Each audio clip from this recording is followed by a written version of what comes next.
बातमी पुण्यामधल्या पुणे लोकसभा मतदारसंघासाठी उद्या मतदान होणार आहे। मात्र मतदानाआधी पुण्यात भाजपकडून पैसे वाटप होत असल्याचा आरोप काँग्रेस उमेदवार रवींद्र धंगेकर यांनी केला आहे। ताजे अपडेट जाणून घेऊया मिकी घई यांच्याकडून। मिकी, आताची ताजी स्थिती काय आहे तिकडची? अश्विन, जर आपण बघितलं तर पुण्यातील सहकार नगर पोलीस स्टेशनच्या बाहेर काहीशी तणावपूर्ण वातावरण आहे, कारण महाविकास आघाडीचे उमेदवार रवींद्र धंगेकर या ठिकाणी ठिय्या आंदोलनावर बसलेत आणि आपण बघू शकतो मोठ्या संख्येने कार्यकर्ते दोन्हीकडचे अर्थात महाविकास आघाडी आणि महायुतीचे आपण बघतोय, त्यांच्याशी काही बोलण्याचा प्रयत्न करू। काय काय तुम्ही इथं काय जमलात? नाही, ह्यांचं नाटक आहे हे, कारण नसताना कसं बदनाम करायचं आणि सवय आहे त्यांना मतदानाच्या आदल्या दिवशी नाटक करून लोकांचा, पुणेकरांचा, मतदारांचा गैरसमज कसा निर्माण करायचा ही सवय लागलेली आहे, घाणेरडी सवय आहे। अतिशय चांगलं वातावरण चालू असताना पुणे शहरामध्ये त्यांचा आरोप आहे की तुमच्याकडून पैसे वाटले जात आहेत। ऐका, एक मिनिट,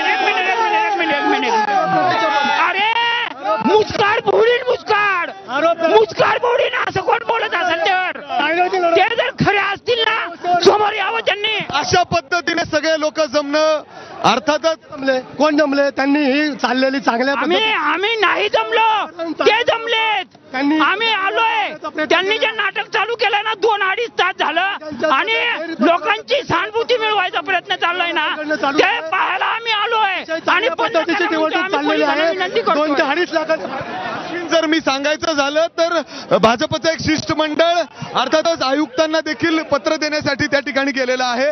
आपण बाहेरची परिस्थिती दाखवतोय, आतली बाजूची देखील परिस्थिती मला दाखवायची। आपण धंगेकरांशी जे आतमध्ये बसलेले आहेत ते सुद्धा दाखवणार आहोत। आतमध्ये पोलीस स्टेशनच्या परिसरात धंगेकर या ठिकाणी ठिय्या आंदोलनावर बसलेले आहेत। आपण त्यांच्याशी बोलण्याचा या ठिकाणी प्रयत्न करू। धंगेकरजी या ठिकाणी तुम्ही अर्थातच ते फोनवर बोलतायत, फोनवर बोलतायत। धंगेकरजी, तुम्ही आंदोलनावर बसलाय, किती तास झालेत? काय तक्रार घेतायत पोलीस? काय आरोप आहेत तुमचे? या ठिकाणी आमच्याकडे पैसे वाटताना सरस क्लिप आलेत, जेणेकरून धंगेकरजी तुम्ही थोडस उभं राहावा, कॅमेरा इकडे।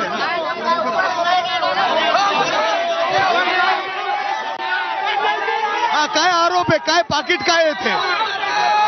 हे पैसे वाटताना आमचे पदाधिकारी नितीन कदम या ठिकाणी पोलीस स्टेशनला आले, वाबळे आले, सगळे लोक या ठिकाणी आले आणि त्यांनी तक्रार दिल्यानंतरही पोलीस कारवाई करत नाही। मी 2 तासाने आलो, ज्यांच्या विरोधात तक्रार केली त्यांनी फेसबुक लाईव्ह केला आणि कोरोनाच्या काळामध्ये ज्यांची 400 पट पोलिसांचं म्हणणं आहे तुम्ही कुठलेही पुरावे द्या, आम्ही कारवाई करू, त्यांना ताब्यात घेऊ। सोशल मीडियावरचे सरस आम्ही त्यांना व्हिडिओ दिलेत, त्यांनी कारवाई करावी आणि पोलिसांना जर माहिती नसेल चुकीची। भाजपचे लोक तक्रार देण्यासाठी पोहोचलेत पोलीस आयुक्तांमध्ये, त्यांचं म्हणणं आहे तुम्ही नाटक करतायत, तुमचा हा सगळा एक लोकांमध्ये दिशाभूल करण्याचा प्रयत्न आहे। ज्यांनी कोरोनाच्या काळात पुणेकरांचे 400 पट रक्कम चोरली, चोराच्या उलट्या बॉम्बा हे पुणे महानगरपालिका लुटून खाणारे बाहेर सगळे चोर आहेत आणि या चोरांचा निषेध म्हणून आणि ते पैसे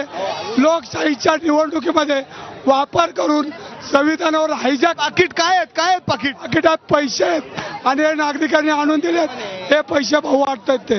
कधी उठणार मग तुम्ही? आता काय म्हणतात पोलीस जोपर्यंत रस्त्यावर येत नाही, निवडणूक आयोगाचं भरारी पथक रस्त्यावर येत नाही, तोपर्यंत आमचं आंदोलन चालू आहे। वरिष्ठ अधिकारी तर दाखल झालेले आहेत, तुम्हाला विनंती करतायत, समजवण्याचा प्रयत्न करतायत।